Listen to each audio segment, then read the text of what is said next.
Olá, você vai ver nesta edição do Câmara Rio Notícias. Parlamentares discutem projeto que autoriza a Prefeitura a abrir crédito para o Fundo Municipal de Saneamento Básico. Decreto do Governo do Estado autoriza a volta às aulas e reabertura de cinemas e teatros. É mais um avanço no controle da pandemia que o nosso Estado do Rio de Janeiro hoje nos permite, graças ao apoio da população que ficou em casa e colaborou. O Amarelinho, um dos restaurantes mais tradicionais da cidade, se prepara para reabrir. A gente vai poder atender um número um pouco menor de pessoas do que o normal, mas a gente tem que seguir as regras e ser como todos até que tudo volte ao normal. Faz falta a Cinelândia. É uma casa que cobre a boemia carioca na Cinelândia. Feliz da vida. Estamos muito ansiosos por recomeço agora. Não saia daí. A gente volta já. Lives da Saúde, um programa no qual especialistas trazem informações atuais sobre práticas saudáveis durante o isolamento. Falaremos da importância da prática de exercícios físicos, dos cuidados no uso da máscara e de outros temas ligados ao combate ao coronavírus. Assista na Rio TV Câmara. A gente começa essa edição do Câmara Rio Notícias com as informações da sessão plenária desta terça-feira. O repórter Renato Chapô traz os detalhes.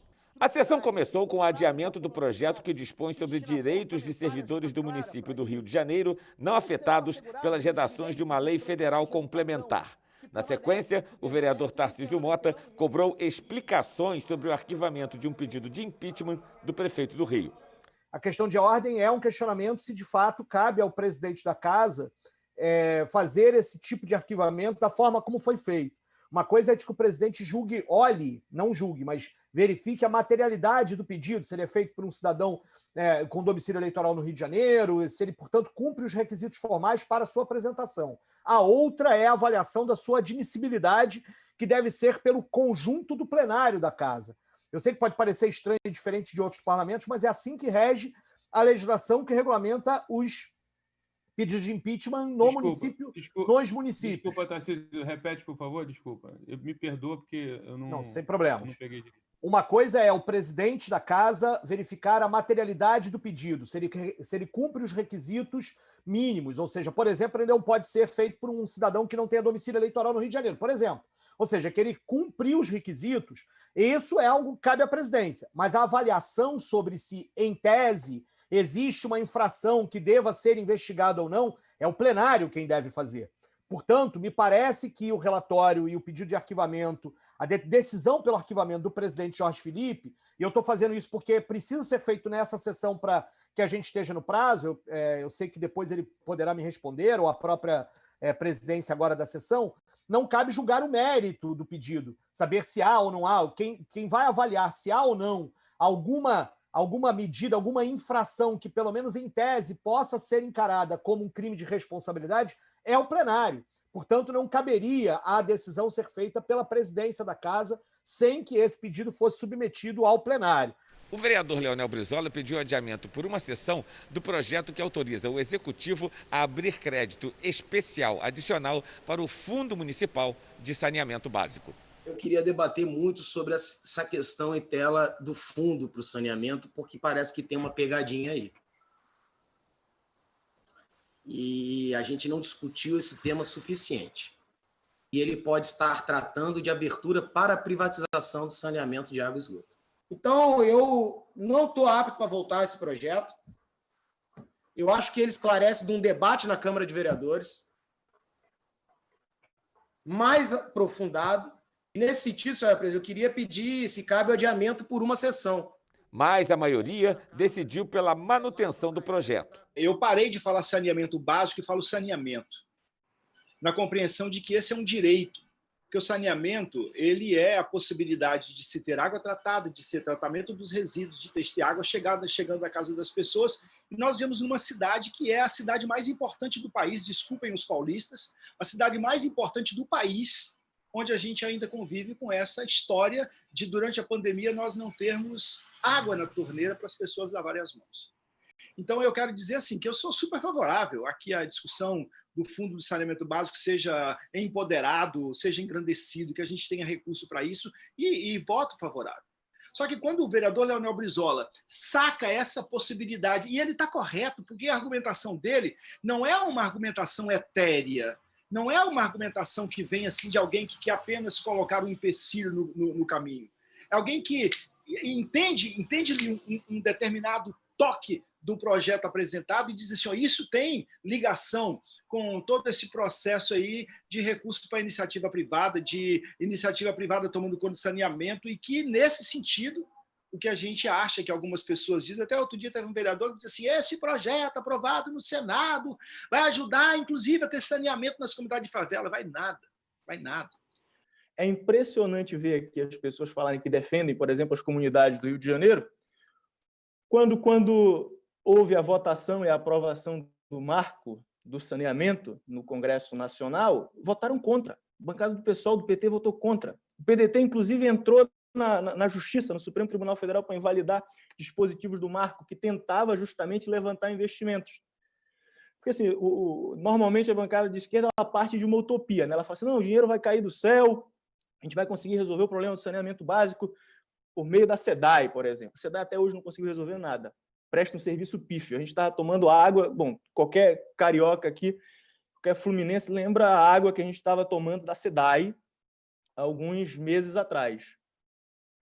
E justamente querem, investindo nesse discurso, nessa falácia, dizer que vão conseguir universalizar o saneamento básico. Só para uma ordem de grandeza, é 30 bilhões que custa para você conseguir resolver o problema de saneamento da Baía de Guanabara. 30 bilhões é um ano inteiro de orçamento da cidade do Rio de Janeiro. Um ano inteiro.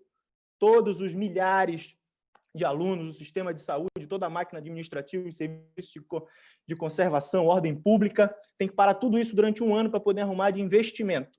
Sendo que alguém aqui acha que tem alguma perspectiva disso acontecer no futuro próximo? O projeto volta em segunda discussão e segunda sessão.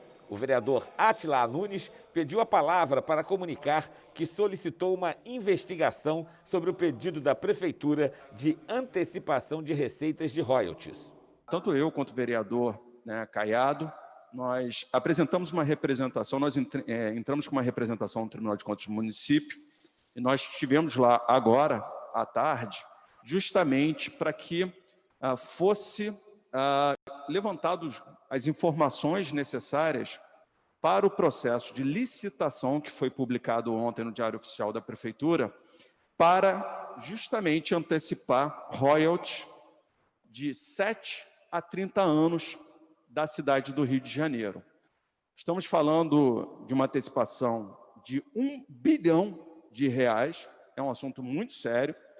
Solicitamos também aqui ao presidente, Jorge Felipe, para que a reunião com a secretária de Fazenda fosse realizada, na realidade, fosse adiado para a próxima terça-feira.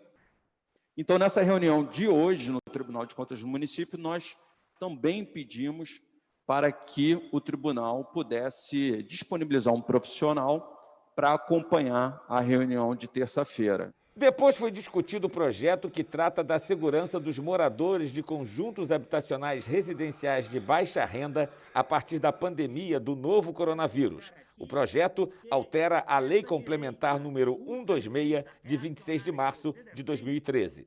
Eu queria inicialmente dizer que até solicitei a coautoria do projeto ao nobre vereador Jairinho, porque considero um projeto de extrema importância, aplaudo a sua sensibilidade, para os moradores de áreas de conjunto habitacional que, de um modo geral, e aliás o que a gente observa ultimamente é uma decadência, uma precariedade enorme e a necessidade de intervenção do poder público para melhorar a qualidade de vida das pessoas que moram nessas áreas. E eu, aliás, já disse que falo com propriedade porque morei uma parte da minha vida em conjunto habitacional de baixa renda. Então, me desculpe o meu querido colega Raymond, mas cito aqui uma frase do Carlos Drummond de Andrade, que dizia que os padres falam do inferno sem nunca ter ido lá, e no caso específico eu andei por lá e posso falar com propriedade. O projeto foi aprovado e nova sessão foi convocada para a próxima terça-feira, às 15 horas. O governo do estado publicou o decreto autorizando normas para a retomada das aulas presenciais. Teatros e cinemas também podem reabrir, mas de forma parcial, para evitar aglomerações. O governo do estado estabeleceu normas para a retomada das aulas presenciais na rede de ensino privada, pública e também nas unidades de ensino superior. O novo decreto foi publicado no Diário Oficial do dia 20 de agosto e vale apenas para regiões que permanecem com baixo risco de contaminação da Covid-19 por no mínimo 2 semanas seguidas antes da data prevista para a reabertura. A rede de ensino privada poderá retomar as atividades a partir do dia 14 de setembro e as unidades de ensino pública e superior a partir do dia 5 de outubro. Estou assinando o decreto que vai permitir uma flexibilização para o retorno às aulas. É mais um avanço no controle da pandemia que o nosso estado do Rio de Janeiro hoje nos permite, graças ao apoio da população que ficou em casa e colaborou. O estado do Rio de Janeiro é um ponto azul no Sudeste, no Sul, no Centro-Oeste. E assim nós estamos vencendo a pandemia e agora a flexibilização tem dados técnicos para podermos fazer esse avanço. O decreto de flexibilização também estabelece o funcionamento e a reabertura, a partir do dia 20 de agosto, de estabelecimentos culturais das regiões do estado do Rio que estão com bandeira amarela, ou seja, com baixo risco de contaminação. Lembrando que o uso de máscaras de proteção respiratória em transportes e espaços públicos, estabelecimentos comerciais e repartições públicas é obrigatório. Em nota, a Prefeitura reafirmou que ainda não há data definida para o retorno das aulas da rede municipal. Diz também que está debatendo com todas as partes envolvidas e que qualquer decisão precisa de uma avaliação prévia do Comitê Científico. Em relação às creches e escolas particulares, a nota diz que a Prefeitura não regula o retorno e somente autoriza o funcionamento baseado nas regras de controle sanitário determinadas pela Vigilância Sanitária. E você vai ver no próximo bloco. Prestes a completar 100 anos, o restaurante Amarelinho se prepara para reabrir após 5 meses fechado, por causa da pandemia do novo coronavírus. A Rio TV Câmara está de mudança. Nosso canal aberto entrará na sintonia 10.3 a partir do dia 29 de agosto, como estabelecido pelo Ministério das Comunicações. Você que nos assiste no canal 15.3, a partir do dia 29, basta sintonizar o canal 10.3. Assim, você pode seguir acompanhando nossa programação 24 horas com tudo sobre o Legislativo Carioca e a cidade. E siga nossas redes sociais.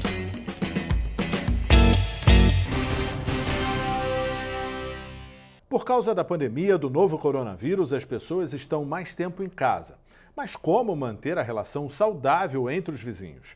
Esse é um dos maiores desafios dos síndicos durante a pandemia.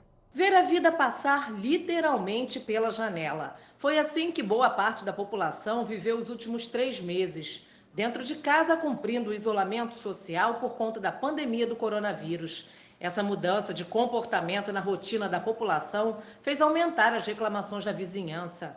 A falta do cumprimento da etiqueta social só fez exaltar os ânimos. O barulho fora de hora, crianças que passam a maior parte do tempo dentro de casa e que precisam assistir às aulas virtualmente. A insistência do uso de áreas comuns, o que é proibido durante a pandemia, entre outras reclamações. Esse tipo de problema entre os condôminos fez com que muitos síndicos se reinventassem para intermediar velhos e novos conflitos que aumentaram nesse período. Durante a pandemia, durante esses últimos 3 meses, aumentou em muito o número de reclamações. Vizinho para vizinho, vizinho para entregador, entregador para morador, morador do síndico, todo mundo quer falar com o síndico, se tem obra, se não tem obra, se está fazendo aula de ensino à distância, se está trabalhando em casa. Então, o que eu percebi mais? Percebi, primeiro, que tem alguns moradores que eles se colocaram à disposição de outros moradores. Um para ajudar o outro para ajudar um. Mas, por outro lado, tem as pessoas que estão fazendo, por exemplo, exercício em casa e fazem exercício depois da hora. Isso atrapalha as crianças que estão estudando, atrapalha quem está trabalhando. Eu percebi que aumentou demais o número de reclamações. Eu fiz um livro, fiz um WhatsApp e fiz um e-mail. Através do livro, do WhatsApp e e-mail, eu consegui administrar tudo e trabalhar como mediador além de síndico. Isso ficou muito bom. Isso que ajudou a gente a resolver todos os problemas. Durante o isolamento social, as reclamações entre os vizinhos chegaram a triplicar. Para especialistas, o momento requer calma, paciência e muita habilidade dos síndicos para administrar os conflitos, que são os mesmos, só mudam de endereço. Naturalmente, os conflitos condominiais sempre são bastante intensos. Em época de pandemia, onde as pessoas estão com um time diferenciado, elas estão mais sensíveis, estão dentro de casa, naturalmente há uma tendência no aumento e, de fato, há um aumento de 72% nas reclamações nos condomínios de problemas entre vizinhos. Então, pensando nisso, pensando nas suas associadas, nas administradoras e na sociedade como um todo, a ABAD resolveu editar esse protocolo de boas práticas para mediar os conflitos internos dos condomínios. Esse protocolo visa orientar as pessoas diante de um caso concreto de discordância, por assim dizer, entre condôminos, que eles devem seguir aquelas regras de boas práticas para tentarem solucionar o conflito deles, evitando assim buscar medidas judiciais que nem sempre satisfazem as partes a contento. Quais são os casos mais recorrentes? A primeira delas são os barulhos. As pessoas estão em home office, estão dentro de casa, então há uma intolerância maior e uma necessidade de silêncio para poder trabalhar. Outro fator, as crianças também estão em casa, crianças são fontes de barulho. Então essa é a primeira grande reclamação. Uma segunda reclamação também muito comum são as obras nos edifícios, ou seja, as pessoas estão em casa e a outra quer fazer uma obra. E isso naturalmente impacta o sossego daquela pessoa que precisa de silêncio. Uma reclamação também muito comum são as pessoas que querem utilizar as áreas coletivas, piscinas, academias, salões de festas, em época de pandemia onde não é recomendado. Então essas reclamações são as mais comuns e a tendência é sempre tentar mediar esses conflitos entre os condôminos. Após 5 meses, o restaurante Amarelinho da Cinelândia começa os preparativos para reabrir agora em setembro. Em 2021, o estabelecimento vai completar 100 anos de muita história, tradição e boemia. A faxina caprichada é para dar as boas-vindas à nova temporada do bar. Seu Lorenzo, proprietário, pôs a mão na massa retocando a pintura da fachada ele mesmo. Aos 84 anos, 54 deles dedicados ao público do Amarelinho da Cinelândia, o espanhol não mede esforços para que a retomada, no próximo dia 1º de setembro, seja em grande estilo. Eu estou feliz, a partir da hora do dia 1º, nós iremos abrir a casa com todas as garantias, com todos os cuidados, para ninguém ter problema nenhum. Se Deus quiser, estamos aqui forte e firme. A casa vai fazer 100 anos. Os clientes se assustaram quando viram as portas do Amarelinho fechadas, mesmo com a reabertura de bares e restaurantes no Rio de Janeiro. Na internet chegaram a circular boatos de que o encerramento das atividades seria definitivo. Felizmente, era fake news. O disse-me-disse só não foi maior do que as demonstrações de carinho pelo local. Muita gente, torcendo pela reabertura, pela nossa volta. Muita gente que acreditou nessa história de que é fechado definitivamente, e ficou muito sentida.